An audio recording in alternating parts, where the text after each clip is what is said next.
Welcome to Kenton's videos. Enjoy the video. You begin by preparing the drawing so selection is precise.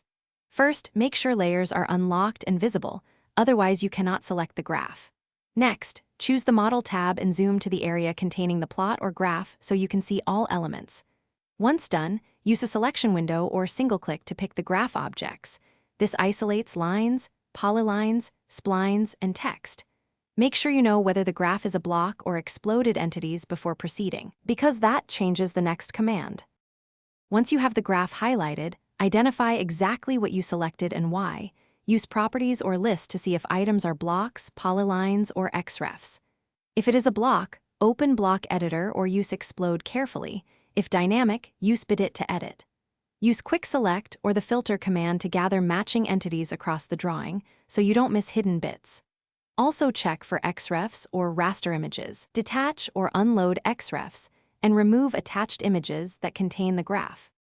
You finish by erasing the selected objects, using Erase or the Delete key. Make sure to purge block definitions afterward with Purge so remnants do not persist.